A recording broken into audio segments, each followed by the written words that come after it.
straight, we head towards Le Combe for the first time. Shane Larson goes defensive. We're almost 3 wide as we have Meisel now getting involved in the action, but it's Larson who leads Arnold in second place. Come in with all that traffic right there. Yeah, really strategic. Oh, there's a big accident there. Who was that spinning out? There's an LMP2 involved as well. The 38 car. Oh, that's wide from P2 there. He's in the barrier.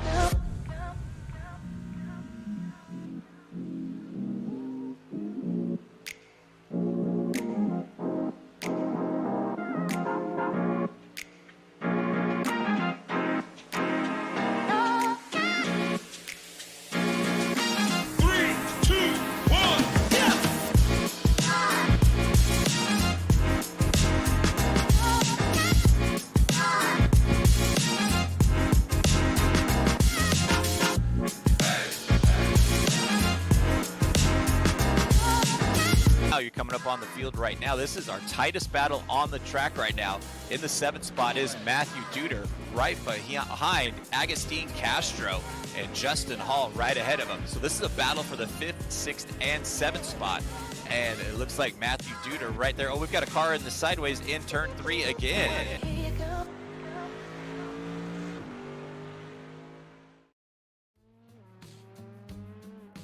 Above all other circuits, the Nurburgring has a history and a tradition which is intertwined with that of motorsports itself. The Green Hell, as Sir Jackie Stewart so memorably described it, has been thrilling and terrifying drivers in equal measure since 1927, and then the event here remains one of the greatest spectacles and challenges on the sporting calendar. While the full Nordschleife is only used for selected racing events, it still remains an absolutely iconic venue, with the modern Grand Prix circuit remaining in full use as a FIA Grade 1 circuit. And tonight our drivers will try and have to master its tricky stadium section, as well as the long sweeping Schumacher-esses as you head up the hill towards the final sector. Welcome to round 6 of the WSRL Multi-Class Championship. My name is Sebastian Bosher-Williams. In the virtual production booth tonight, we have Adam Thompson, and alongside me, as ever, we have Mike Braun. Mike, welcome once again to WSRL Multi-Class Series. Now, 1 week ago, Phillip Island, what a race we had there. Absolutely enthralling from start to finish. We've moved to a fairly different circuit in terms of its characteristics. A little bit more traditional, a little bit wider, I think I'd say. But, you know, do you expect the same craziness and same exciting racing that we saw 1 week ago? Hey, good evening, Seb. That last week was an epic day, but this is going to be a challenge for sure. I think this track is going to give us a lot more challenges for these racers, as we're going in board with our SUDI winner from last week, Jake Luther. We get to do 1 lap around with this guy as he shuts off in qualifying. So we're gonna have to catch up with him when we get into the racing action. But Jake was the winner, and he was voted on by his peers as being the amateur sportsman of the day, basically. And so he gets to get that special 1 lap around as an in-car, and we'll do that later on in the race. But I really think that this is going to be a true challenge for these multi-class guys, getting those LMPs through this GT3 field. This track is brutal enough just in the GT3s alone, but when you've got some LMPs trying to cut through some traffic, it's gonna be a big challenge for these guys tonight. Oh, I certainly think it will be.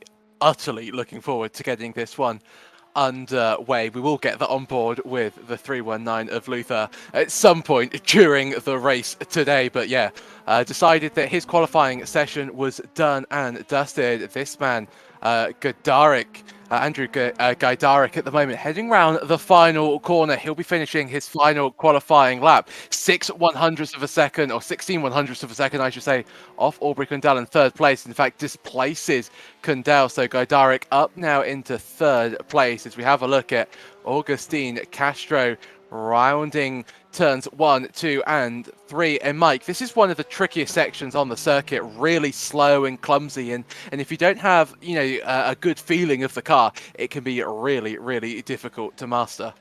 Yeah, that first section going through 1, 2, 3, and then leading into the Valvoline curve area there.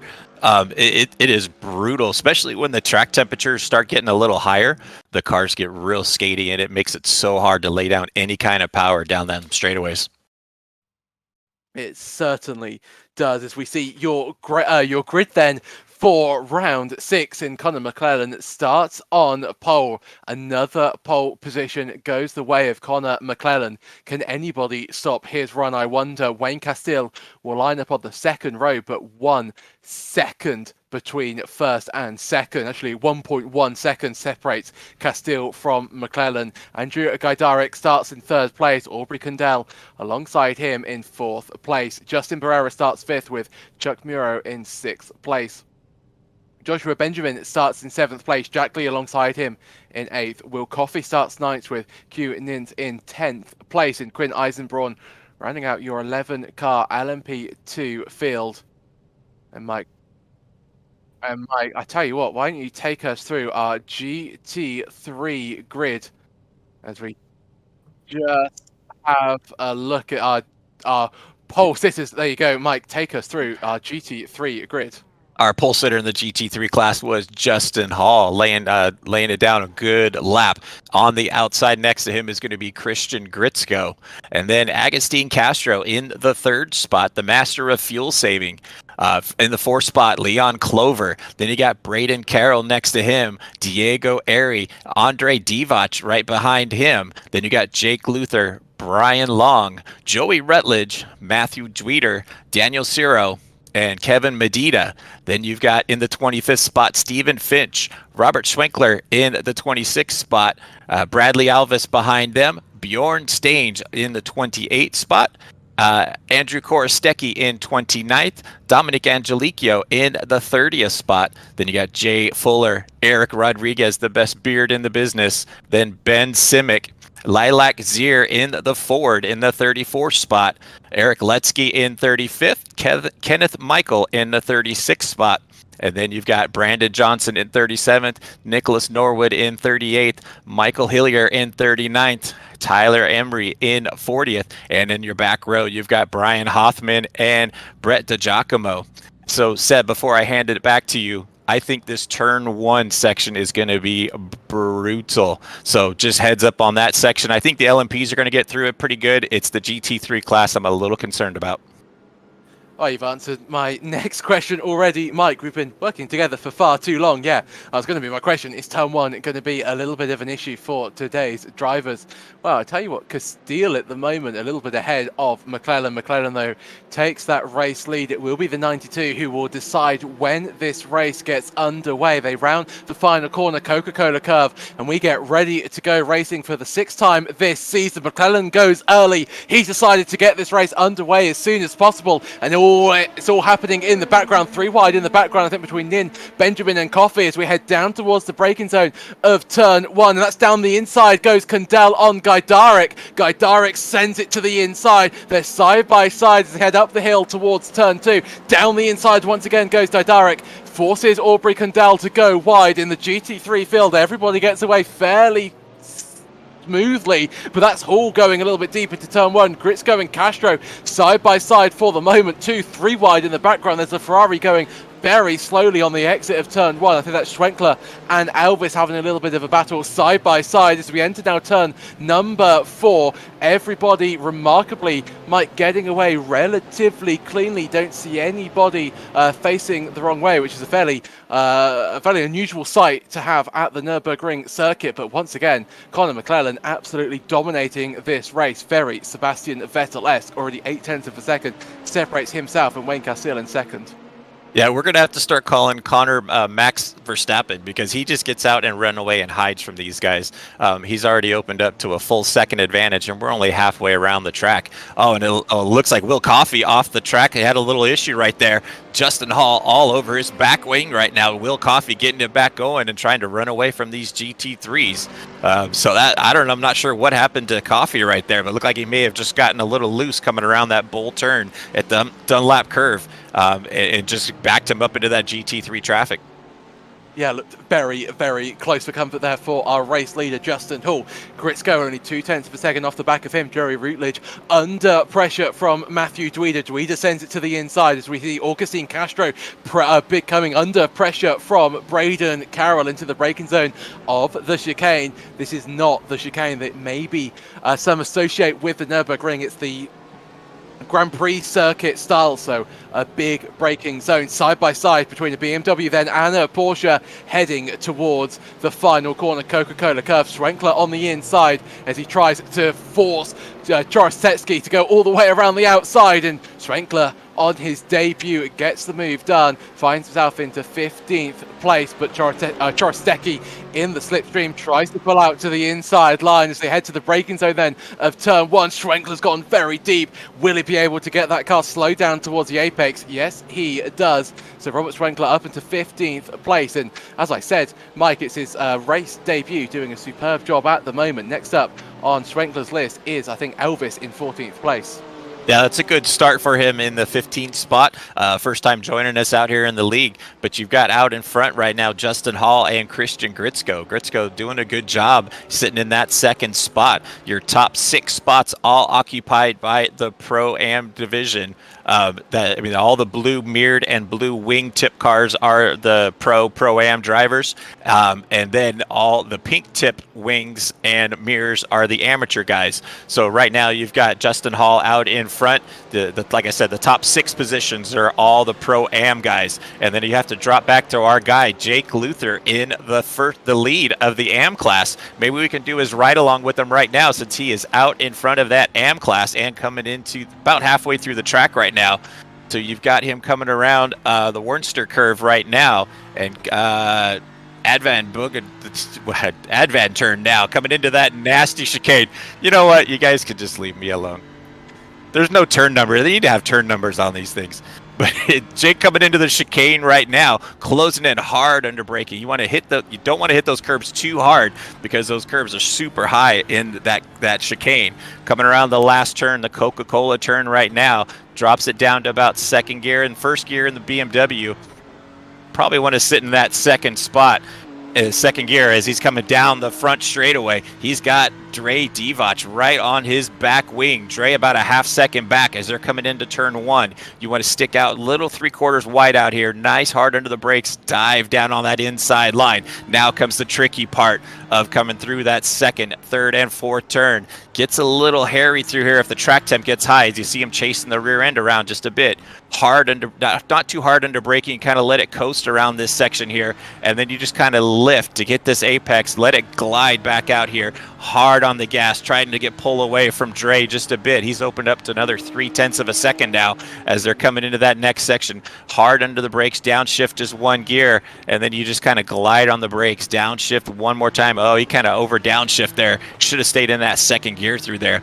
Now we're coming into that Dunlop curve, that long bank turn right here around this scoring tower. As he comes in, you get hard under the braking. You want to get down on the low inside. About halfway through, you get back on the throttle and start pulling away. So that's basically a lap around here with Jake Luther. Jake was decided by all his peers to get that full lap around the track, and Jake laying it down right now out in front in the Am class, Seb. Yeah, great on board once again from yourself, Mike. Leon Clover then in 5th place. Diego Eri right behind him. That's a battle for 5th place overall in the Pro-Am standing as they round the sort of the kink in the back straight. Turn number 12 up towards the NGK chicane. What can Diego Eri do? Getting all mixed up in the commentary booth. What can Diego do onto the brakes? The Audi looking very quick in a straight line. Actually very unusual to see an Audi racing in a GT3 event. It's not necessarily been one of the quickest cars around as we round the final corner and down the straight to start lap number 4 of racing. Castile dropping back, I should say, from Connor McClellan. McClellan now got a 4-second lead. Down the inside goes Diego Eri side by side with Clover. Clover will have to send it down the inside as they head into turns 2, the Mercedes Arena. Clover manages to stay ahead. Diego Eri, though, has got a little bit of an incentive, a little bit of a look down the inside, heading into turn 3. And by the time that they exit the Mercedes Arena, Diego Eri will be up into 5th place. Clover demoted to 6th. Nice move there from the 277 BMW. Next up for Diego Eri is Braden Carroll, although he's about 1.5 seconds behind 4th place. Stephen Finch, the 390 car, doing a great job in class at the moment. Kevin Medina starting to hassle him. Finch, though, up 2 places from where he started. Mike Medina up no places, so he's got a little bit of work to do in the race. But, you know, we didn't manage to mention it in the build-up to the race. We've got an hour race here tonight, Mike, so, you know, strategy and everything becomes a lot more important than maybe it does in the 40-minute races. How do you think that that's going to affect how our drivers sort of drive today? Are they going to be more worried about their fuel-saving potential? I'll tell you what, we'll come back to that in a minute. I think Kundal might have gone off the circuit just a little bit. I think Aubrey Kundal falling down the order a few spots, and this might be the cause of why. Heading down into turn 1. And what we're going to see happen to the 53 LMP2, it's going to be a little bit of a spin at the apex. Yes, it is. And I think, Mike, you might agree with me there, just a little bit too much speed heading into the apex. Yeah, just a little too much speed or a little too hard on the brakes and locked it up just a bit going into turn 1. That whole first section is so tricky where it's, I don't know if it's the surface on the racetrack, the way they scanned it, but I mean, it is always so squirrely coming into that first like 4 turns. But once you get through that stadium area right there and you get out onto the main course, the track is phenomenal and just is so epic to drive on. It certainly is. As we have a look then at Chuck Muro coming or trying to pressurize Justin Barrera. Jake Luther heading up to the back of Leon Clover. Clover under pressure was overtaken by Diego Eri a few laps ago. What can Jake Luther do? That BMW looking very strong against the Audi GT3. Luther then through turns 5 and 6 down towards Ford Curve. Big braking zone on the circuit. Biggest mover on the racing circuit so far is Brett DiGiacomo. He's currently up 6 spots. Actually, no, he's not. He's up 5 spots from where he up 8 spots from where he started. My timing software not necessarily being as reliable as I would have hoped. So DiGiacomo up 8 places from where he started. Great opening stint from Brett in the other Audi GT3. So very sort of 2 contrasting experiences out on this track. You've got, you know, DiGiacomo who's making his way up the field and Leon Clover who's sort of slipping back at the moment. But that Audi doesn't look as bad as I would have maybe expected it to around here, but it's certainly not the fastest GT3, is it, Mike? No, it is looking pretty good around there. They're looking good and stable. One nice thing about this league is that we have every car represented that we're able to run in this GT3 class. We have every car, including the Ford. The only car that we're not able to represent is that McLaren because we had to pull it out for the LMP class. But, I mean, as you go on board right now with Aubrey Kundal, you could just see the surface of this track with just the grooves and the grinds, and you want to just get on those curbs just a tiny little bit. With these LMP cars, you really don't want to hit those curbs hard because then you could do some damage to the floor. Closes in hard on the back of Lee as they're coming into this section right here that I won't call the name of the turn anymore, but they come down the straightaway here. And we got about 10 minutes down. You still got 50 full minutes to go, but you were leading earlier, Seb, to fuel saving mode. The LMPs are probably going to be doing a 3-stop, and you might try to save just a little bit to get a little bit more time on your tank. The GT3 guys will do a 2-stopper, and I don't think there's going to be really much pushing or fuel saving at all on those. The only advantage to really fuel saving is going to be your shorter pit stops. So if you're in a pack of cars and you're keeping pace with the leaders, I would fuel save just a little bit. As you see Aubrey going on the inside of turn 1, this is the best place to pass as he makes a good strong move on Lee down into turn 1, Seb. Aubrey Kundal then regaining a place that they lost earlier on after that spin at turn 1.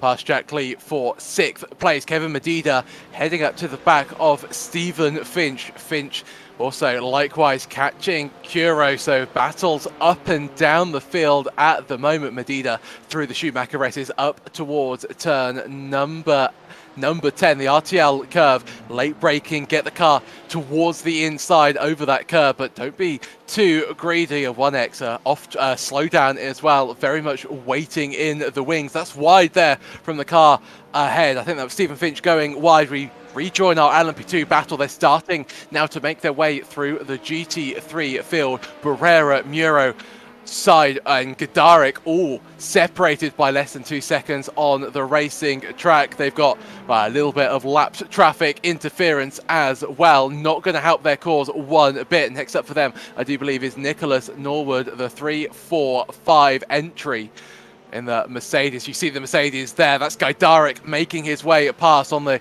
kink of turn 11 towards the braking zone. Chuck Muro is going to have to wait. He's going to have to be a little bit more patient and just wait behind Nicholas Norwood. Get on the power early. That's what the LMP2s are good. Oh, diving to the inside. Chuck Muro decides that this is his time to come into the pits. Looked like a fairly late decision there, Mike, but you were just mentioning it's going to be a 3-stop strategy here today, and Chuck really throwing the dice earlier on and just sort of committing very early to a 3-stop. Yeah, I think it's a little too early on timing to be able to come in. This may end up being a 4-stopper for him. I mean, it was a good decision because of the traffic and where he was with the other cars. It was just poor timing. If it was probably 5 minutes later, it would be probably a better move, but he made the move, and so we'll have to see how it works out. Interesting then, so maybe his truck sort of overplayed his hand earlier on. You see once again McLaren diving through the middle of 2 racing cars. That's Chorostecki and Letsky. Letsky on the inside. Chorostecki trying to go all the way around the outside. Oh, contact made. Chorostecki is forced off the circuit through the Dunlop curve. Turn 7, the hairpin, and that allows Fuller to make his way past in the GT3 Ferrari. Letsky up into 18th place, and once again, Eric, if you do want to come in to talk to us about your profile picture, more than willing to have a chat. Angeliquio getting involved, trying to find his way past Chorostecki. It's like a commentator's worst nightmare when it comes to all of the names. I think Adam is enjoying this in the production booth. Angeliquio then in the slipstream of Chorostecki up towards the braking zone of turn 13. The NGK chicane. Angeliquio is going to have to back out. He's got company now of Wayne Castile, the 33 LMP2.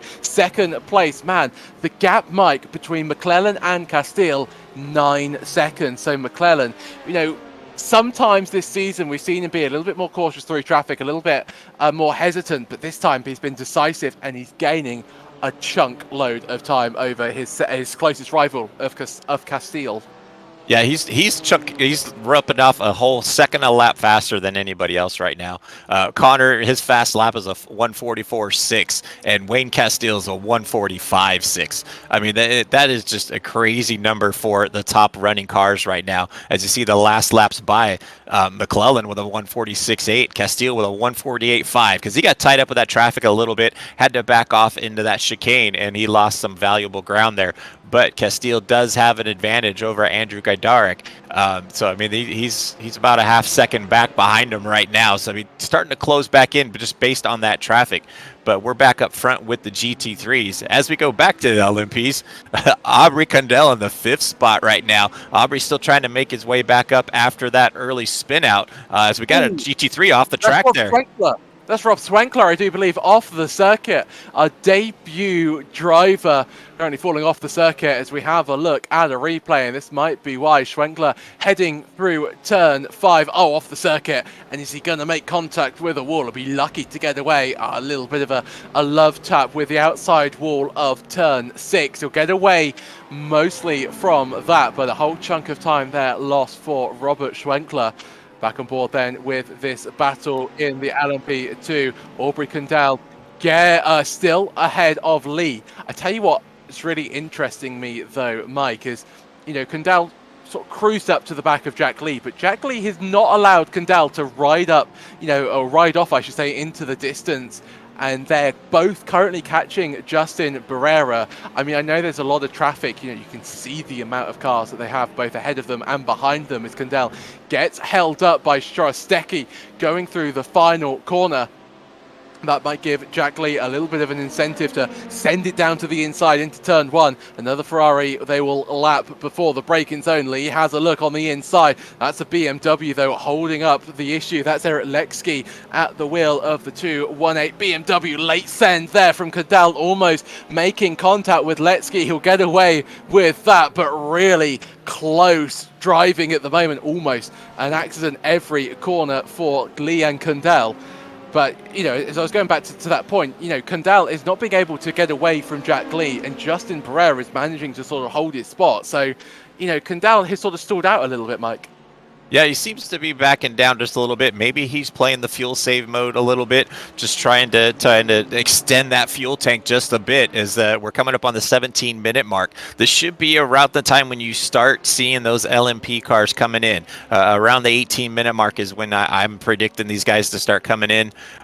So it should be anytime soon for those LMPs. The GT3 guys, they're probably going to go for about 25 minutes or so.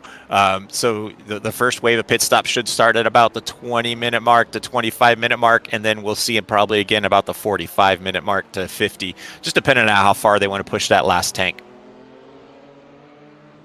We've seen drivers both play the fuel-saving game in past races and both sort of go, you know, full send, just not caring about the fuel-saving strategy and just all about going for maximum pace. It'll be interesting to see what mix of drivers choose which strategy today. So Gritzko in second place has not let Justin Hall out of his sights last lap. Gritzko was 0.3 of a second quicker than Justin. Gritzko really pushing the braking zone into turn 4 as they exit now the Mercedes arena. Gritzko able to just use more of the car. Goes a little bit wide though. That will be a 1x at least for Christian Gritzko.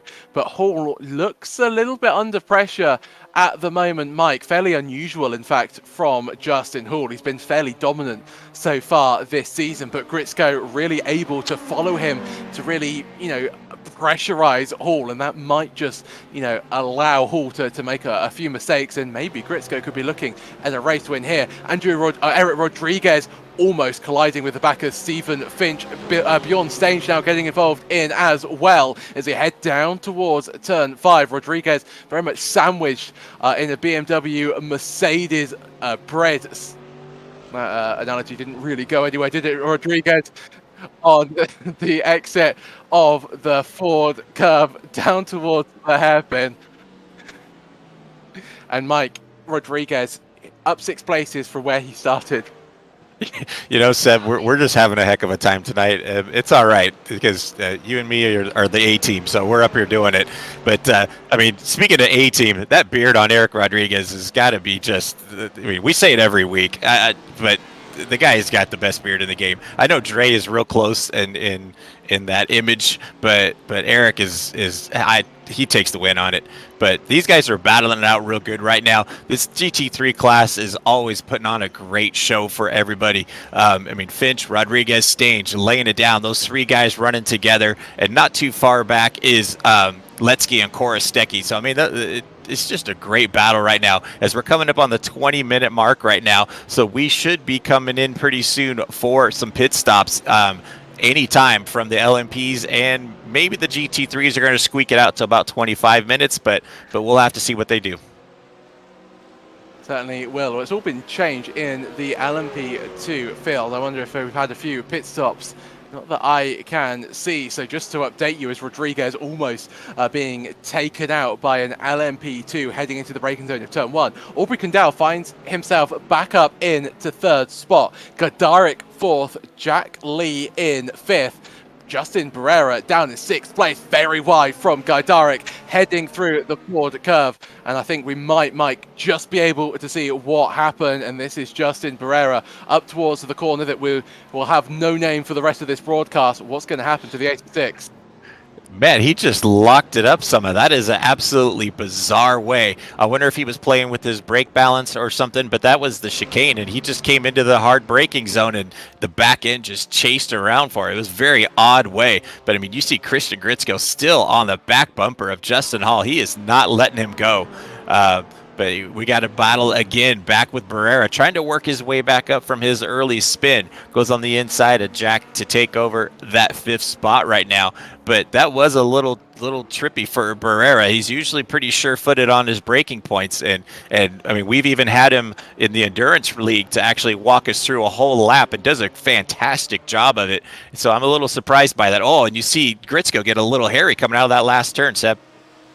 Very, very hairy indeed. This is a battle further down the order. We have Lilac Zier and Robert Schwenkler. Robert making his way up the field after that incident, goes around the outside of turn 11. That becomes a better run. Pit stops are plenty in the LMP2 field. Castile in Kandalin, Barrera, Lee, Coffey, Q Nin, and as well as Collar McClellan. But such was the gap that Connor had. He's already back out in racing. It's only Gaidarik who managed to make another lap. That's a late send from Luther, almost heading into the back of Matthew Dweeder. Will get away with that once again, but action really starting to heat up on the circuit, Mike. 22 minutes of racing gone, still just over half the race to go. Now Luther coming under pressure from DVAC. Lock up there, it looked like, from the Audi. Very unusual to see a lock up in the GT3 cars. Of course, they do have ABS at their disposal, but tyre smoke certainly on your screen. Giacomo getting past Angelicio. Next up for him is Johnson. This is your battle for 8th place once again. DVAC getting closer, trying to make a move as they head into the hairpin. Will he be able to get a better run? DVAC a little bit pinched up towards the apex. That won't help him and his run up towards the Schumacher S's. So everybody bar Gaidarik, Mike, has been into the pits almost exactly as far into the race as you suggested that they would get. But I mean, McClellan, he's got a 20-second gap to Castile. I mean, that's absolutely insane. Yeah, I mean, like we said from the beginning, it's almost a second a lap faster each time around. So, I mean, as you see Gaidarik now jumping into the pits for his pit stop, McClellan's going to go by down the front straightaway and take over that lead, take back that lead. But it's a commanding lead right now. I mean, he's just doing like a Max-esque type of race where you just go out and hide from these guys and just lay it down every lap after lap. We haven't seen him make a mistake. I mean, the one thing that he did was a little sketchy, was cutting between 2 GT3 cars, but it was in a good spot. It was on a long straightaway. I think they both knew he was there, and they just kind of held their lines to get through. So it looks like we've got Justin Hall out in front, but Gritzko making a pit stop. So the GT3 cars all starting to make their pit stops right now. Whole pack of GT3s in for a stop right now. So like we said, right around the 25-minute mark. So it looks like everybody's going to be able to go for 2 stops because the LMPs were able to get into after that 20-minute mark. So they should be able to make it on just one more stop. And they may have to save just a tiny little bit just to be a little safer. But yeah, everybody should be making it on a 2-stopper race now. Interesting. So fuel saving much more the order of the day then. Will Coffey in 9th place at the moment. He's got a whole chunk of lapped cars up ahead of him. They're almost pushing each other onto the grass. That's Gritzko and Finch, I do believe, heading towards the braking zone of turn 5. It was Trostecki, I do believe, and Letsky, with Andrew being very much forced onto the outside grass. Not necessarily where you want to be placed. Letsky really not letting that position go. Oh, late send there from the 57. That's Will Coffey trying to lap these cars. I don't think Trostecki necessarily saw him coming. Will Coffey then dives to the inside to get past Letsky through the Schumacher S's. And Coffey really got an uphill battle. So many cars ahead of him, all battling for position. And here we go, Justin Hall into the pits, your GT3 race leader. What can he do? How quickly can he get this stop done? And more importantly, Mike, has Gritzko had a quick out lap? Has he had a quick in lap? And will we see a change for the race lead? Yeah, here we go. We're going to have to see where he's at. You got that circle around the 291 car coming through the chicane right now and into that last turn, the Coca-Cola turn, and leading down the front straightaway now. Where is your original leader, Justin Hall, on pit exit, as there's going to be a drag race down the front straightaway. Hall out of the pits. Here comes Gritsko into turn one, and it looks like they're going to resume their battle just about the same as they were, as it looks like they have one, looks like Will Coffey right between them right now. So Justin Hall was able to open up to about a half second to 1 second advantage on just that pit stop. So I wonder if he was saving a little bit of fuel. You never know, but he was able to actually pull out just about a second advantage right now. And then after the pit stops right now, you've got Dre Divac now out in front in the AM class. He was able to jump over Jake Luther in that pit stop. So Dre was really putting the smackdown on Luther for a while, was really closing in on his back bumper. And after the pit stops, Dre able to take over the lead in the AM class. Great move then from Dre, really playing that strategic game perfectly. Unlike Christian Gritsko, who could not capitalize on that early pit stop. You're right, Mike, that gap has extended to, well, about a second or so since before the pit stops. Braden Carroll up into 4th place, but it's got a very quick BMW of Diego Eri right behind him for 5th as they head up towards the Schumacher S's, a really challenging section on the racing circuit. It is flat, just about, but certainly not if you are Matthew Duida and stuck behind a car. Well, that dirty air boiling off the back of the Audi of Leon Clover, heading in to turn number 10, the RTL curve. As we head through turn 11, the long right-hander that leads us nicely onto the exit. As he head up now towards turn... they were heading up towards turn 11. This is Conor McClellan. Got a little bit of lap traffic up ahead of him. Around the outside goes McClellan, nicely lapping that GT3. And McClellan, he's just in a league of his own. You see, Wayne Castile has not even made it to the braking zone, Mike, of the chicane. I mean, I know we've sort of been, comparing McClellan to a certain 33 car in Formula One, but Castile, the original 33 car, not necessarily showing that pace. As we see Duida heading to the inside, gets past Leon Clover.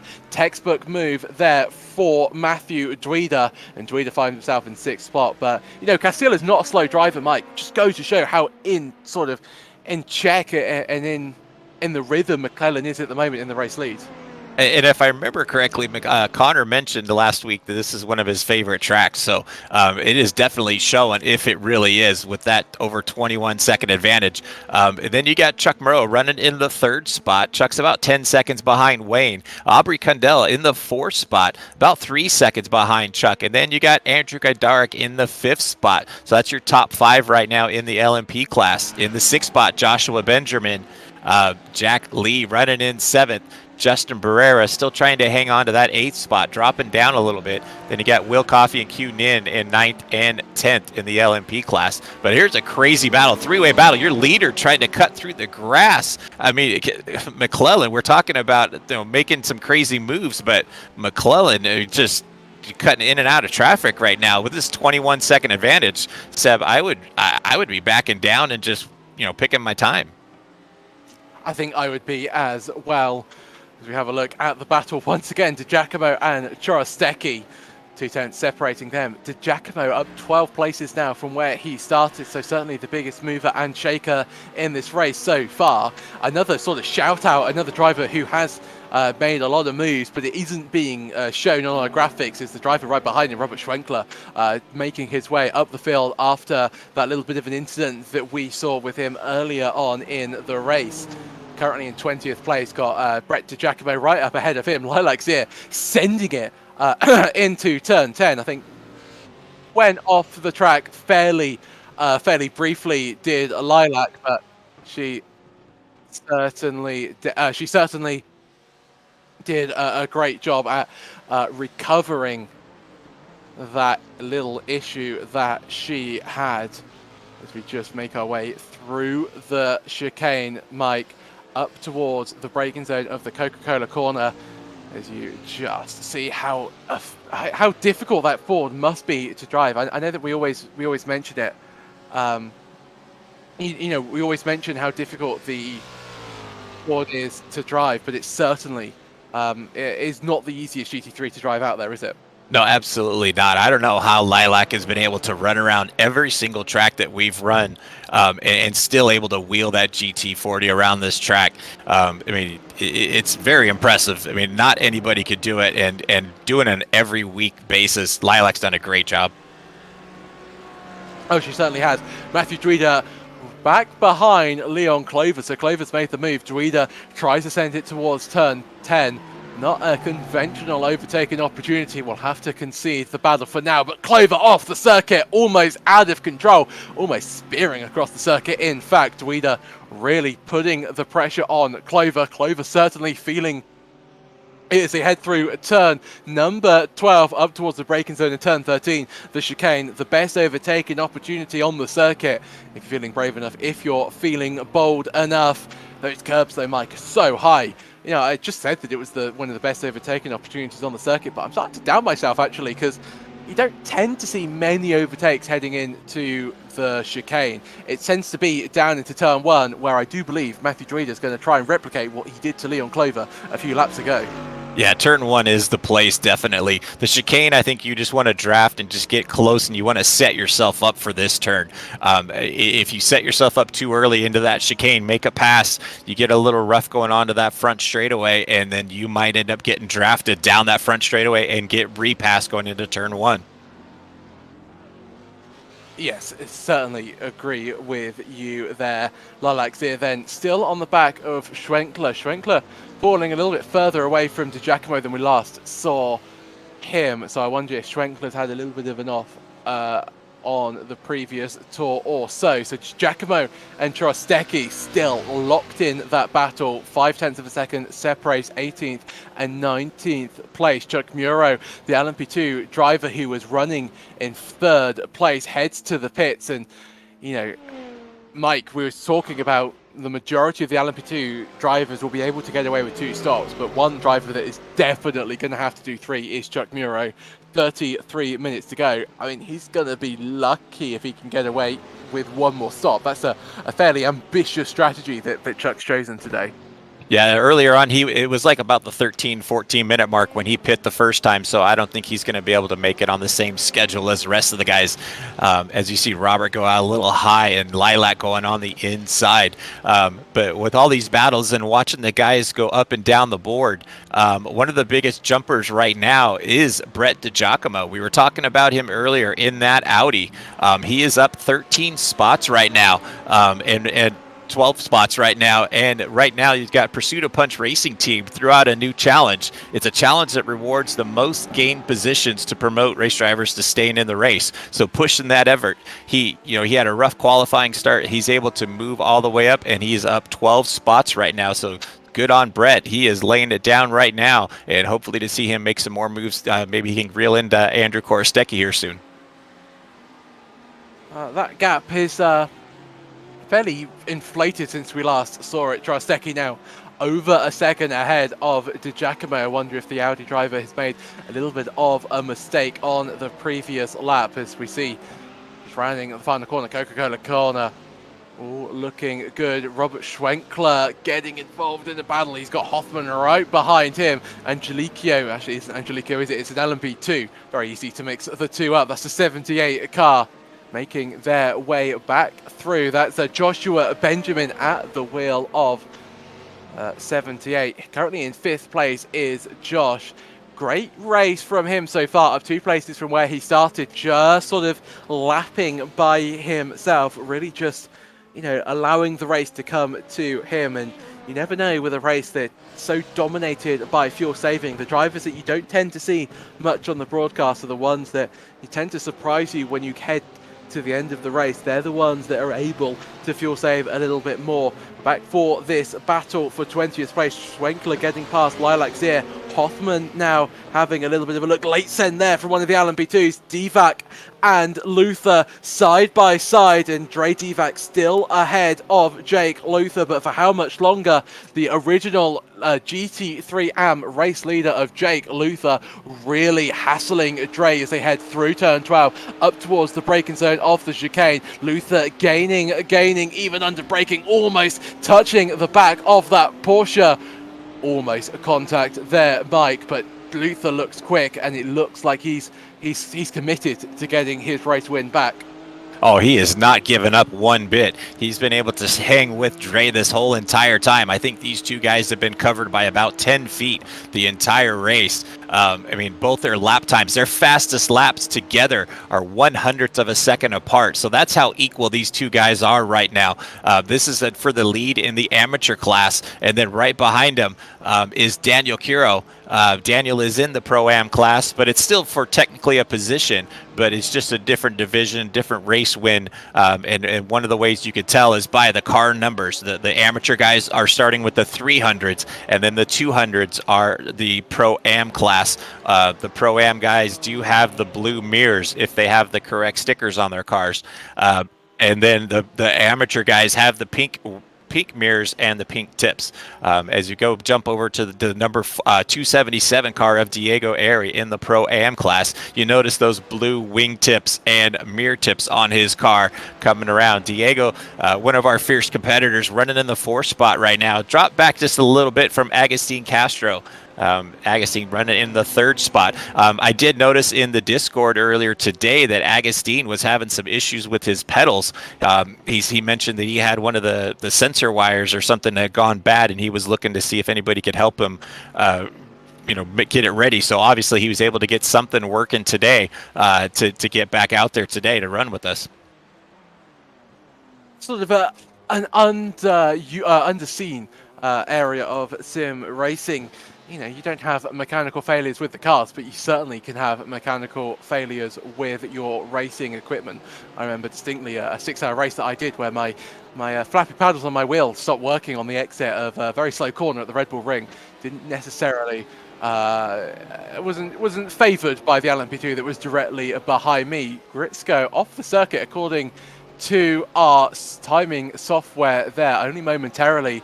But that's a battle for Pro-Am. Luther and Divac still separated by, well, basically nothing on the circuit. Down the inside has Luther. Oh, contact made there with Castile. The 33 car getting involved in the battle for the GT3 AM battle, or overall race lead, I should say. Round the outside goes Jake Luther. Around turn 3, Divac will try to stick it down the inside, but Luther's covered him off, and Jake Luther is now back up into the race lead. Dre Divac down in 2nd place. Great move there from Luther, but poor old Wayne Castile in the 33, Mike, almost getting involved. I think a little bit of contact made. Divac into the back of Jake Luther, tries to send it down the inside, heading into the forward curve. The battle for the GT3 AM lead certainly not over. Does look like Luther, though, has a better run out of the forward curve down towards the Dunlop chicane, Dunlop hairpin, I should say, and Divac will have to settle for 2nd, at least for the time being, but that was also close to Castile being wiped out of this race bike. Yeah, that was that. I don't know if Castile just overbraked a little bit. Dre wasn't ready for him. He was trying to go a little harder. I'm not sure what that was, but then Dre got way up underneath Jake Luther there and trying to battle back. And then you got Daniel sitting right behind him, kind of waving back and forth, trying to find a way by. But as we got right now, Brandon Johnson in the 18th spot. Brandon is another one of those jumped up quite a ways. He is up 8 spots from his starting position. So Korostecki just jumping back up into the 17th spot. So Brandon jumping back to 18th. Let's see if something happened to look like he may. Wonder if he was looked a little slow in that section. Wonder if he ended up with a slowdown or something earlier coming out of a section and just lifted off. It was a little slow coming down that straightaway, Seb. Yeah, I tell you what, I don't know if it's Brandon Johnson being slow or Korostecki just being absolutely rapid, because if you you sort of call your mind back to a few laps ago. Chorostecki and Giacomo were also close together. That gap is now almost 3 seconds. This is a mighty battle, though, for fourth place. Diego Eri and Matthew Tweeder. Oh, contact heading in to the final part of the Mercedes arena. And look at that. That's Leon Clover capitalizing and picking the pair of both of them. Leon Clover, really the man in disguise, just running past all of them. Tweeder down to 6th, Carroll still in 7th, and Leon Clover up into 5th place. That Audi driver being very, very sneaky. Talking of sneaky, Gritsko sneaking up to the back of Justin Hall for your overall GT3 race lead. Little by little, Gritsko once again just finding more pace. 2/10 in fact on this lap alone. Gritsko looking quick and just seems, Mike, to have the better line. You know, just seems more collected.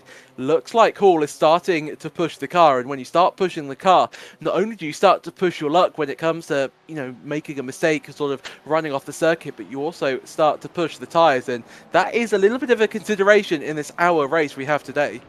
Yeah, we are running, you know, another 15 minutes longer, so that's 15 more minutes on these tires because these guys are not changing tires. Gritsko closing in big time onto that Coca-Cola turn. I'm not sure that he has enough room to get a good dive bomb room coming into turn 1. May have to wait for one more lap, but you see the fast lap right there. Gritsko with a 1/10 of a second faster last lap time. He is definitely reeling him in, and it's going to be a great battle with about, 19 minutes to go. This GT3 class never disappoints for action on any of these WSRL races. Oh, they certainly do not. And, well, if you're enjoying this, just remember we still have one more pit stop to go in both the LMP2 field and the GT3. In fact, Aubrey Condell proving my point fairly nicely.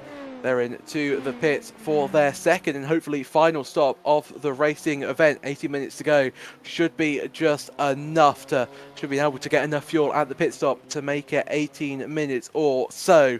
Justin Hall then down the curve of, well, it's between turn 6 and 7 into the braking zone of the hairpin.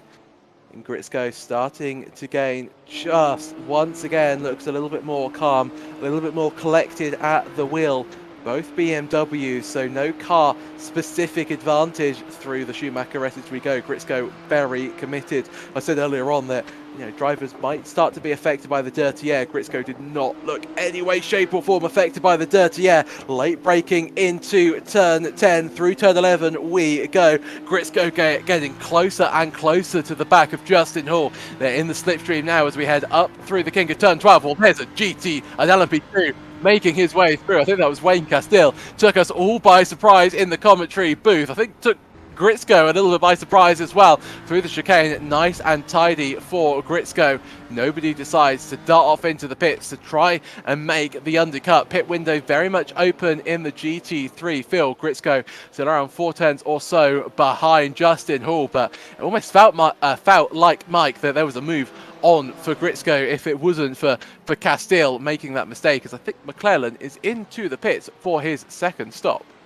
Yeah, I thought he was going to have a chance to make a good move on him, and if he didn't have that LMP cut between them, I think Gritsko could have made that move going into turn 1, but he'll probably set it back for one more lap, depending on if he decides to do the undercut or overcut this time by. It'll be interesting to see if they both come in at the same time, or if one comes in and just do that opposite move as a pit strategy.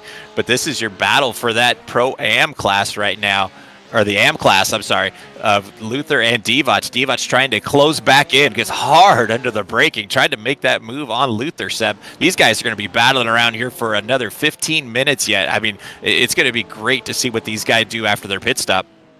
Yeah, these two have been inseparable, haven't they, in the second stint. I wonder if that'll be the same once they've all made their final pit stops of the race. Dre a little bit wide through the exit of turn 4, the Mercedes arena, down towards the braking zone of turn 5 we go.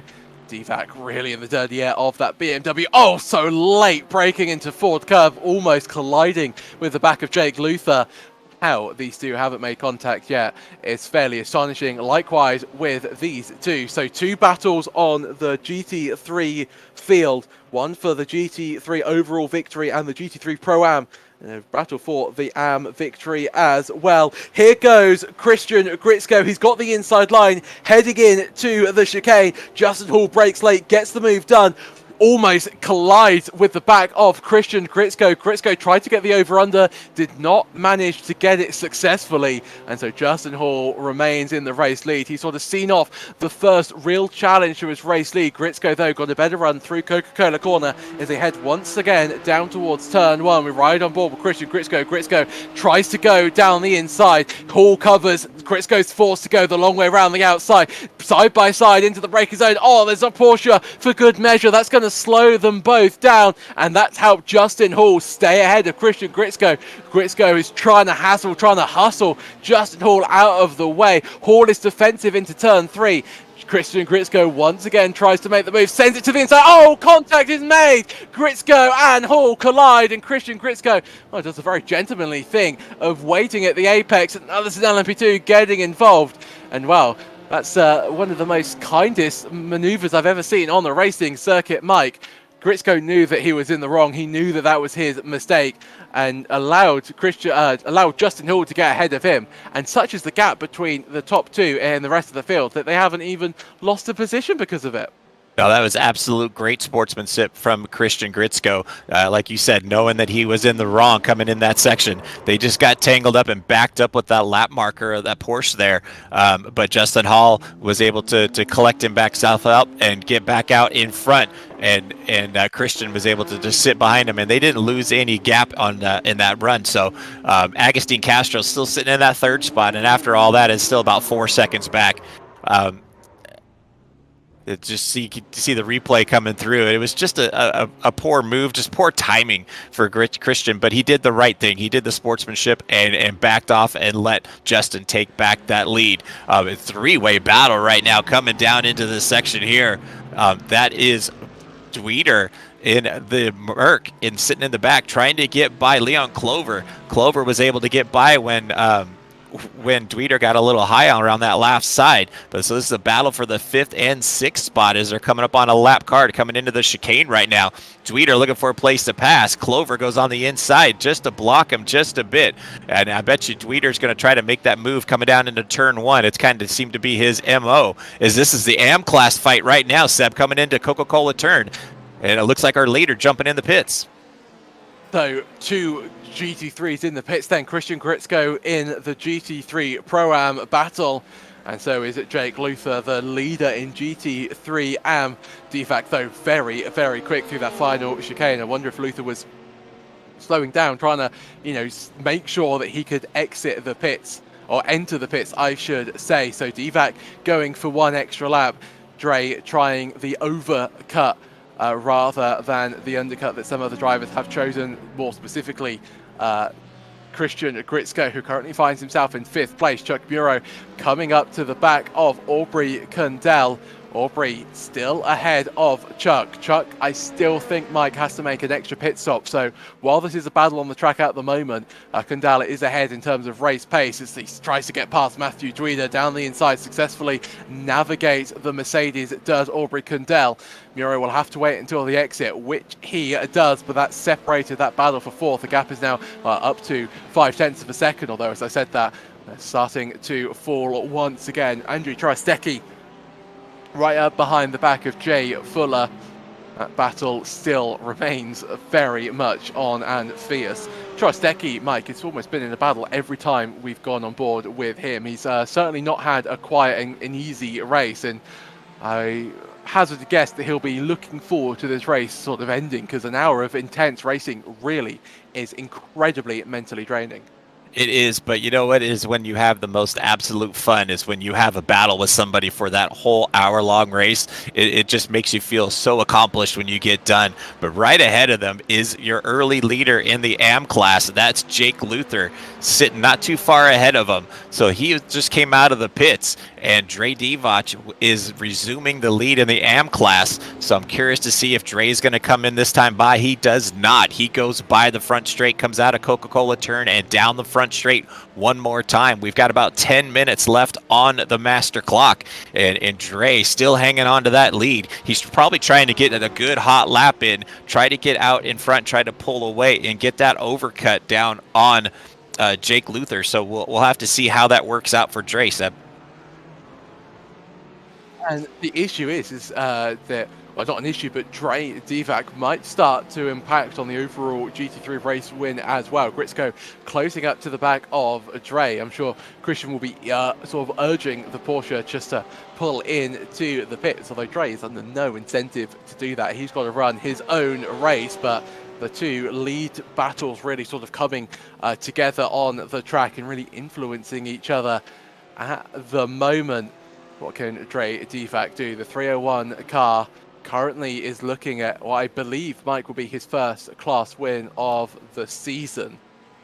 Yeah, he had mentioned in the Discord what might happen if he ends up in the interview room. So it'll be interesting to see if Dre's able to finish that off. We'll have to see what it goes on. Well, almost more. Well, it's more of an incentive, isn't it, to get the race win done and dusted. Divac then being caught by Christian Gritsko. Gritsko needs this move to be as clean as possible. He needs it just to be able just to ease by Dre Divac. Christian Gritsko cannot afford to lose any time. He was so close with the battle between himself and Justin Hall. Justin Hall heads into the pit, so Hall has decided that this is now the time to stop for the final time, with Christian Gritsko gaining onto the back of Dre Divac. I don't think Gritsko has managed to make the move. Will this just cost him a chance at a race win? Really intriguing battles going off right now in the GT3 class. Mike, Tweeder is into the pits, so is Dre, so it's now a straight battle between Hall and Gritsko. Justin Hall is on the exit. More traffic for Christian Gritsko. That does have a blue flag. That will help Gritsko out just a little bit. But as they head towards turn 1 and apply the brakes for turn number 1, Gritsko will see that once again Justin Hall has been a little bit quicker throughout the pit stop phase, and that gap that was down to 2/10 of a second now currently sits at just over a second as there's a car going off the circuit there. A lapped Mercedes, I think, just neatly getting out of the way of everybody, but that's held up Justin Hall, and it's almost status quo once again. Mike, Gritsko and Hall definitely going to be battling until the very end of this race. Yeah, if it goes down to the win, here comes your battle right now for the AM class. I'm sorry to switch it up on you, Seb, right now. Dre came out of the pits again, right in front of Jake Luther. So both of our GT3 classes are within half a second right now. Justin Hall and Christian Gritsko out in front in the Pro AM class, and Divac and Luther battling out in the AM class. It's going to be a great battle down for these last 7 minutes of this race, Seb. It really will be. So we're seeing once again in the WSRL series that staying out as long as you can, allowing the car to be on lower fuel, really helps the lap times. That's a send there from Justin Barrera, and Benjamin, contact is made. Almost sideways goes Justin Barrera, and that's him up into 6th place. Benjamin down in 7th, but I wonder what the stewards will make of that move. It wasn't necessarily the cleanest move we've seen today, but nevertheless, Barrera up into 6th. Benjamin down in 7th spot as they make their way towards turn 1. So Gritsko, 0.4 of a second behind Justin Hall. Divac ahead of Jake Luther by 0.6 of a second. Really close battles for both of the race victories in and GT3. No contact made between Justin Barrera and Joshua Benjamin there. Mike just sort of looked a little bit from the camera angle we first initially saw, but I think they were both a little bit out of control heading down towards the chicane. Yeah, I don't think there was any contact between the two of them. I think that Joshua saw him coming and was waiting, and it just was getting later and later, and that's why he ended up offline like that. But I don't think there was any contact. So here we go, Gritsko getting off, or Justin Hall going off the track. Here comes Christian Gritsko. Battle for these guys side by side, Seb. Here they come into coming down into the turn 7 right now. Justin Hall and Christian Gritsko battling out right now, Seb. Christian Gritsko heading into the race lead. LMP2 getting involved in on the action as well. that might delay Justin Hall just a little bit to try and retake the race lead, but Gritsko, he's been threatening to do that all race long, and with just over 5 minutes left to go in this race, Christian Gritsko is your new race leader in GT3. Hall, what can he do? What sort of offense can he mount? We've seen how quick Gritsko can be and actually how courteous Christian Gritsko can be as well. That gap starting to build. 0.5 of a second. We see more LMP2s heading into the pits. Leon Clover once again trying to catch up to the back of Matthew Dweeder, so they've managed to switch places. These two have had a fairly ongoing battle all race long. Wherever they seem to be on the circuit, they've been very close to one another. Chuck Muro, I think that was the LMP2 heading in to the pits. Chuck, the only driver on the 3-stop strategy here today. And this man, Dre Divac, currently ahead of Jake Luther.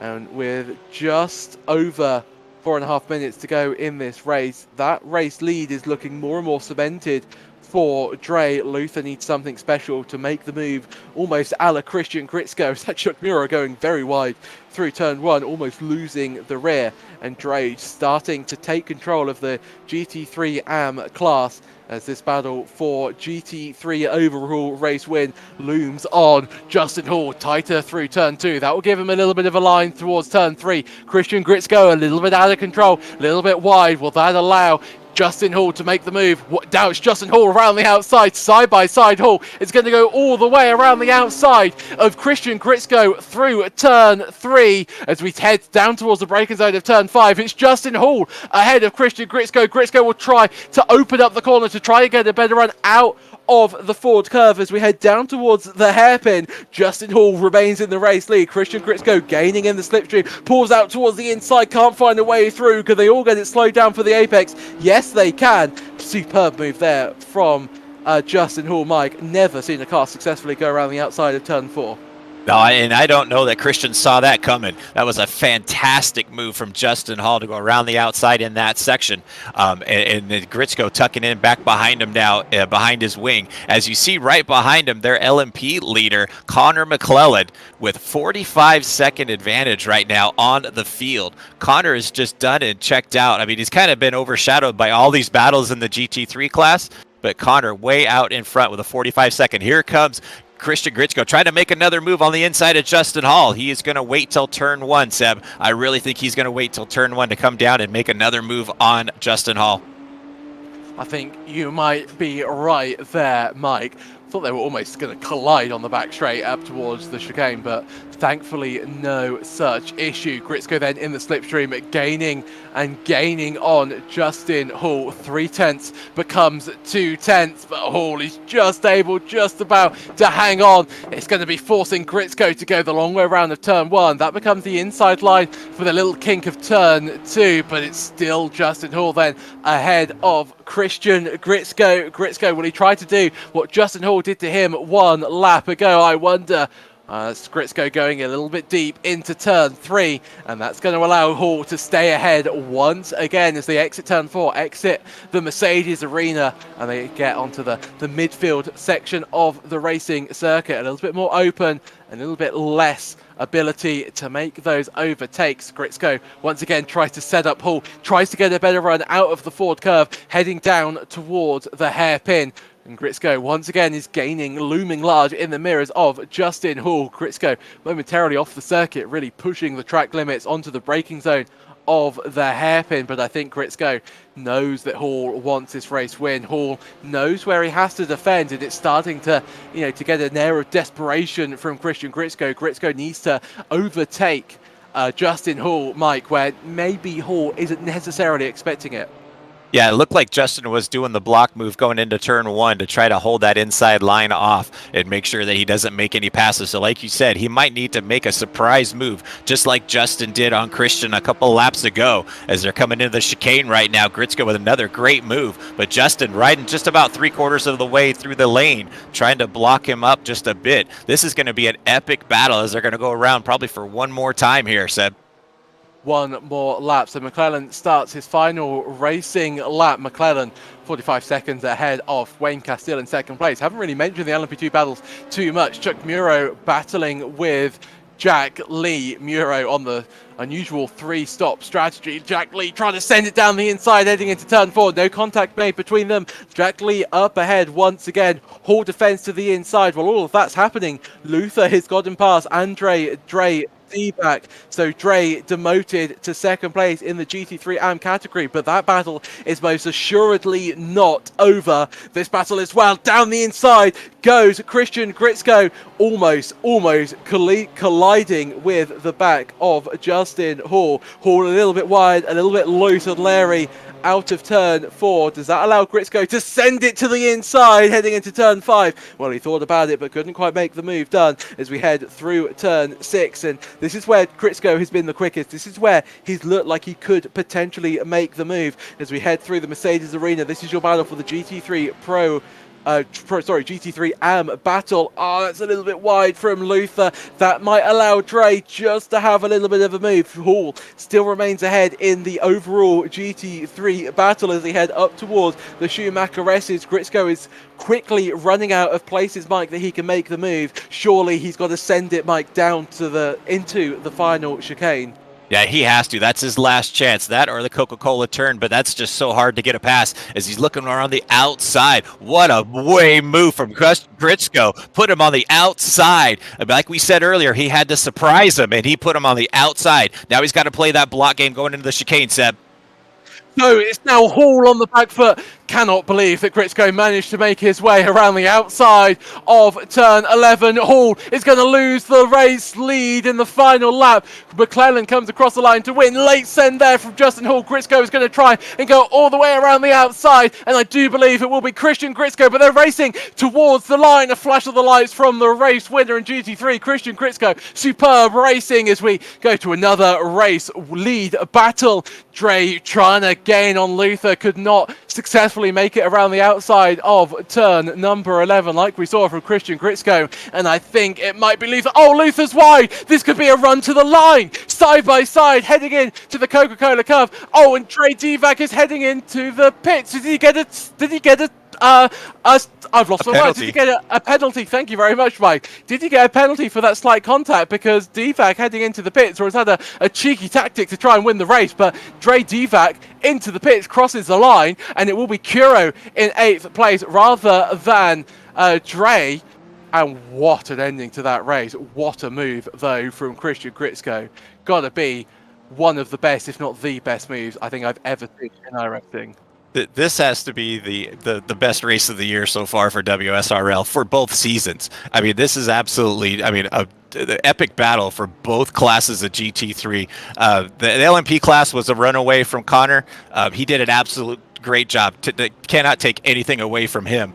But man, that GT3 battle for both divisions was absolutely epic. Just as epic as Justin Hall's donuts at the end of the straightaway there. We still got guys battling out, trying to finish their lap. These guys have been all battling out for this whole hour-long race. And it looks like our winner of the Prosciutto Punch Award for the guys with the most advancing places is going to go to Brett DiGiacomo. Brett jumping up, 13 spots it looks like. Great move from Brett for a great race today. So, but Seb, I think you're right. It looked like Dre may have taken an X coming into that chicane, and it caused him to go in for a stop and go or drive-through penalty. So, tough break for Dre. He did a great job of that whole race.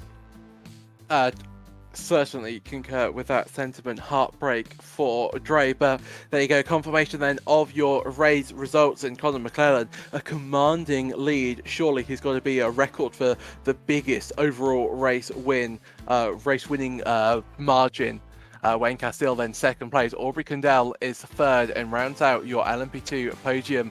Andrew Gaidarik in 4th place. Joshua Benjamin in 5th. Justin Barrera in 6th place. Will Coffey 7th. Chuck Muro in 8th place. Who was quick today was the 67 of Chuck Muro, but that 3-stop strategy, rolling the dice in terms of your strategic enterprises, does not necessarily reward great things for Chuck Muro. Jack Lee 9th, Kunin in 10th place, and Quinn Eisenbraun did not take the race start in LMP2 and GT3 Pro-Am. Confirmation that Christian Gritzko is your race winner in both overall GT3 and the GT3 Pro-Am after a sensational overtake on the final lap of the race. In 2nd place, it will be Justin Hall. And in 3rd, we have Augustine Castro. 4th place is Diego Airy. 5th place then is Matthew Dweeder.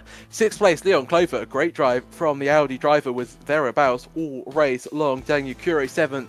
Bradley Alvis 8th, Joey Rutledge 9th, and Kevin Medina rounding out your top 10. Bjorn Sage 11th, Eric Rodriguez in 12th place, Andrew Trostecki in 13th, Jay Fuller 14th, Jake Luther in 15th place with Andre Divac in 16th, Brendan Johnson 17th, Brett DiGiacomo in 18th place, Brian Hoffman 19th, Dominic Angelicchio 20th, Robert Schwenkler 21st, Lilac Zier 22nd, Ben Simek 23rd, Kenneth Michael in 24th place, and Michael Hillier rounding out your top 25.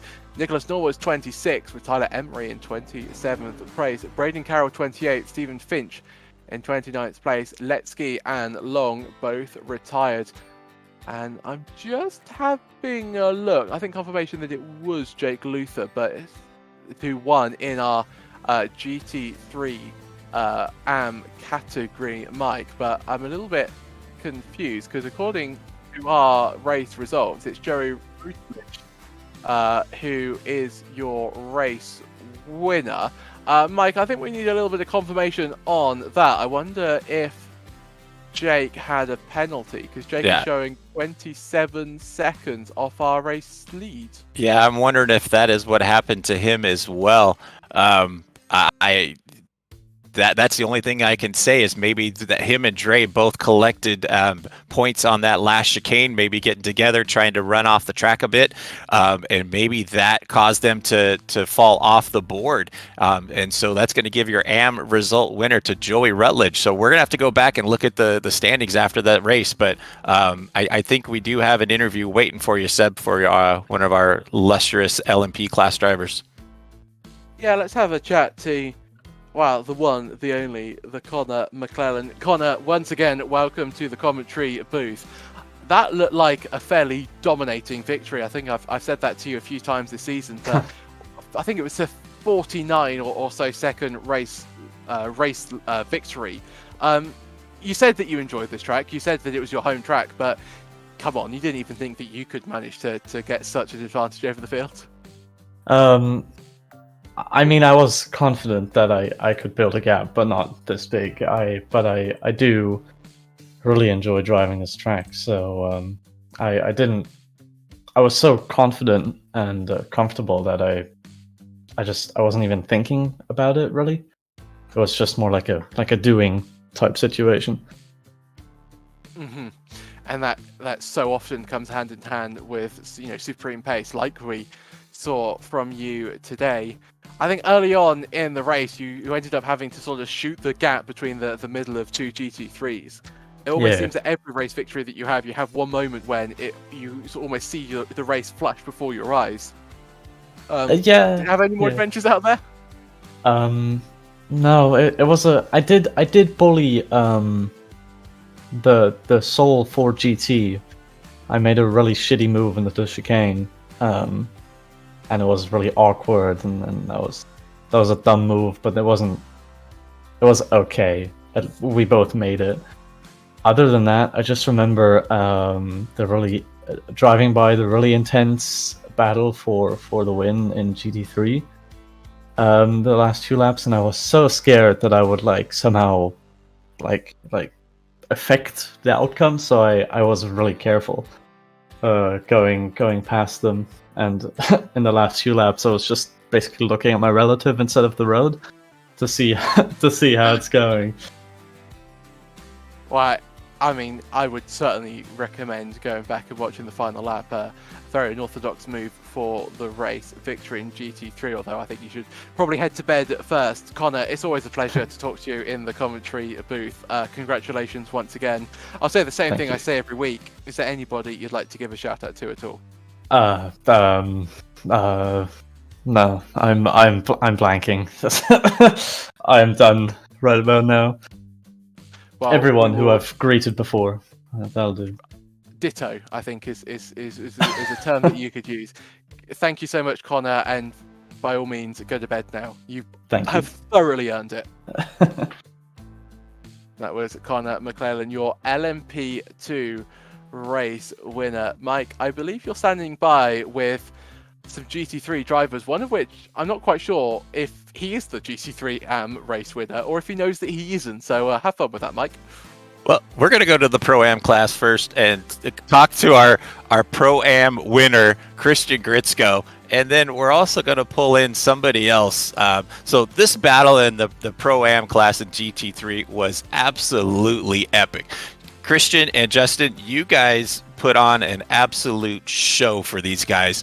The pass that Justin made coming around the outside to get around Christian to take that lead with just a couple minutes to go, Seb and I both said it's going to have to be a surprise move. And where the hell did you pull that move out of your head, Christian? I mean, absolutely epic pass on that last lap.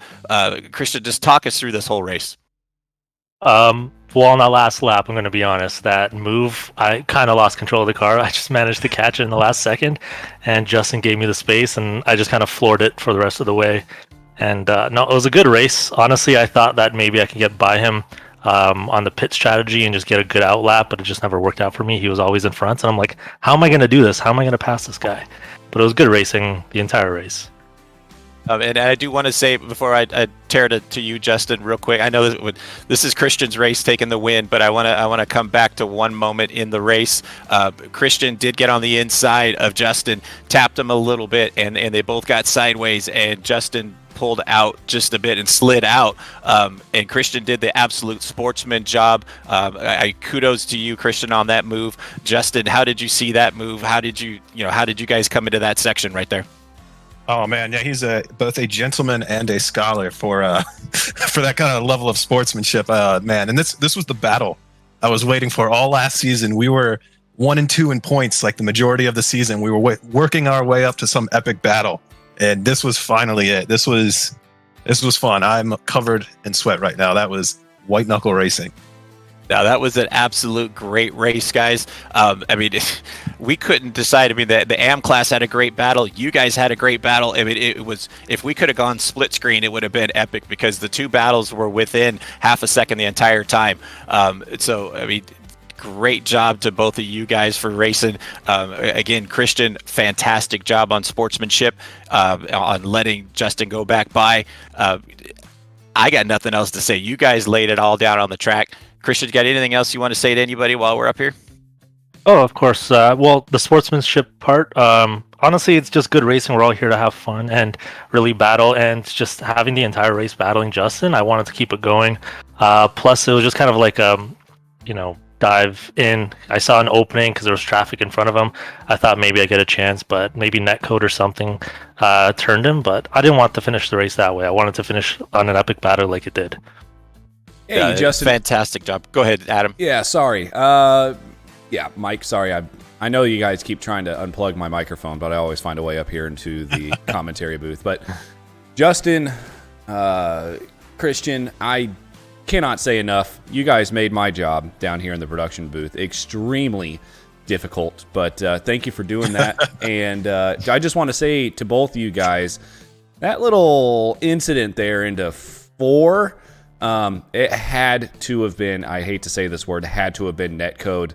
Looking at it from all the different angles here in the replay, and I just could not see any contact there. But again, just want to give you a huge shout out, Christian. Just an absolutely amazing thing to do, to just let him get back on track and continue that battle. Of course. And shout out to Justin for, making me sweat, making my hands hurt, gripping my wheel like crazy. I don't know if he was holding back or not, but it was a good race for me. It actually, Seb and I were talking about it earlier, where you're battling with somebody for the entire hour-long race. Isn't it more fun doing that and having a battle like this rather than just running around by yourself for an hour, guys? Hell yeah. It's so much better. All right. Well, before we let you go, Christian, I know you've said thanks to a couple people already, but you got any shout-outs you want to give before we cut you loose? Well, shout out to Justin for recruiting me for the Shut Up and Drive It team. It's a great group of guys. I'm finding a new love for sim racing, and unfortunately I won't be here for next season just because of work reasons, but I will be back for season 4, and hopefully I'll get the championship then. All right, sounds good. Christian, congratulations on your win. Look forward to see you guys next week. Christian and Justin, have a good night, my guys. You too, guys. Good night. That was your Pro-Am class winners, top 2 cars running there together. Now we're going to bring in Dre Divac here for a second. I'm going to bring in my guy Dre here to help me explain something here at the end. I know we had a little bit of confusion and questions coming across the end for the AM class, and then we saw you dive into the pits there, and then scoring kind of got a little weird on us. So I wonder if you could help us decipher the end of the results of the Pro Am class here. Well, after the most intense racing I've had this season, Jake did get the win in the AM class. I bumped him late. That gave him a black flag. So I'm not going to allow that. That's not gonna happen on my watch. That's not what I intended. We've been bumping the last kind of 2 to 3 laps. It was actually the most. I'm still shaking. It was absolutely incredible. So congrats to Jake, man. He put on a hell of a race, and it was just fun, man. I had the overcut on him, and I had him by 6/10, and somebody spun in front of me, and I had to swerve, and he was able to take over, and I just couldn't get it back after that. Jake, congratulations on the win in the AM class, buddy. That was an absolute epic battle with Dre that entire time. You guys kept coming in and out of the pits. You would be a little ahead, then he would come out ahead in the pits, and then you guys would just keep battling it on. Jake, that was an awesome battle. How did it look from your windows? That was probably the most intense WSRL race I've had, or at least hands down the most. I'm still coming down from it too. Dre kept me honest literally every single lap. And yeah, he had way better pits than me too. My first pit, I knew I kind of botched a little bit. I broke just a little bit too late and lost some time there. The second one I thought I nailed, and I was hitting fast laps, or my fastest laps of the race. Excuse me. On the outlap after that, and he still came ahead of me. I was like, Jesus. Yeah, that was great. Jake, man, I knew I had to, right? I knew you pitted early, and I was like, man, I gotta make this overcut. I gotta try to ride this out. And I didn't pay attention to any laps, man. I was staring just every corner. I'm on it, and I'm like, and then I come out. It was crazy. I see you coming down the straight. I'm coming out of the pits. I'm like, there's no way. I was like, I don't know if I'm gonna be able to keep ahead of him, and I did. But man, wow, it was intense. Okay, all I have to say is wait till you guys go watch the whole broadcast back over, because as good as your guys' battle was, the Pro-Am class was just as good. If we could have split screened these two battles and watched them both go at the same time, it was absolutely epic battle between the two groups of cars. You guys put on an absolute show. Jake, congratulations on your win. You got anybody you want to shout out while we're up in here in the booth? Yeah, I guess I'll shout out my girlfriend. She complained I didn't shout her out the last time. I didn't say that. Oh, shit, I just got in trouble for that. So we won't see Jake next week. Sorry, guys, I hate to tell you that. I'll be murdered. But yeah, no, definitely, she's been super chill with me, always talking on about this and doing it. And then two, just Dre. Man, hell of a race. I feel like he got a little robbed. The car spun out in front of him, and still, like, despite that setback, still kept me honest, man. It was so intense. So yeah, thanks, guys. That looked like an absolute great race. And as we were mentioning earlier, Seb and I were talking about a battling out with somebody for an hour-long race, and this is what makes the racing come back. You want to come back next week and do the same thing, because the two of you were going back and forth all that entire race, and it was a great race together. It was fun to watch, and I hope to see you guys look back over this race and just smile the entire time you're watching it. Yeah, I can't wait. I got it up already. Just getting ready to rewatch that bad boy. Hey, Dre, before we let you all go, we've got about 4 minutes left that we can talk here. Obviously, getting close to the end here for this season of WSRL. Can you kind of let us know what's going on here for the next one? I know you guys are taking a pretty big break. Any changes, or can you talk about any of that yet? I can't talk about too much. Some stuff came to fruition today, with some changes. Nothing like too drastic, but it's going to be a little more. Just the timings are going to be a little different on some of the tracks. It's going to be a lot of new tracks this season, and we are looking at a January start date. Just to give some time in the holidays. I've got a lot of things on the background I'm working on that's going to change the WSRL a little bit as well. So that gives me some time to get that going. So look for January for the next season start. All right, man. Sounds great. Just wanted to see, probably drag you in here at the end of the next one as well, because that should be, I think if I'm looking at everything right, should be the last race for you guys this season. But thank you guys so much for your time. We got 2 more, buddy. 2 more. Well, 2 more. I think This was 6, so. Yeah, you're right. You got 7 and 8. My bad. But I'm going to give you back over to Mike before I start making more of a fool of myself. Thanks for the help, Dre. Thanks, Adam. Yeah, I'm going to go unplug his microphone one of these days, I'm telling you. But yeah, we do have 2 more weeks left, like Dre said. Circuit de Villeneuve is next week. That's going to be a great battle, so I look forward to see Dre and Jake battling it out in that AM class next week. Thanks, guys, for coming in the booth. Thanks, Mike. Good job today, guys. Thank you. All right, Seb, I don't know what else can be said after all that, Seb. I just gave you about a 10-minute break doing all these interviews, so it's your turn to close this out. Yeah, I think I needed that after those final few laps. What an incredible race we've seen today. Just an absolutely amazing racing spectacle, as always, in the WSRL season. Well, before we let you go and give you a roundup of next week's action, we should probably discuss all the other broadcasts coming up on the SMB YouTube channel. Thursday, well, me and Mike will be back in the commentary booth for WSRL IndyCar Series around Brands Hatch, 9 p.m. Eastern Standard Time. That race gets underway. Do not miss it. IndyCars around Brands Hatch should be absolutely incredible fun.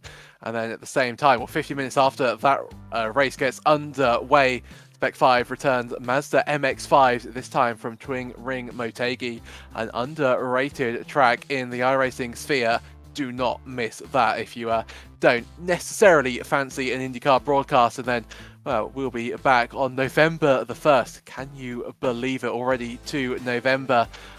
And that will be the multi-class, WSRL multi-class series. And that's around Circuit de Gilles Villeneuve all the way to Canada. And Mike, that should be an incredible race in 1 week's time. It's a street track, it's tricky, it's twisty.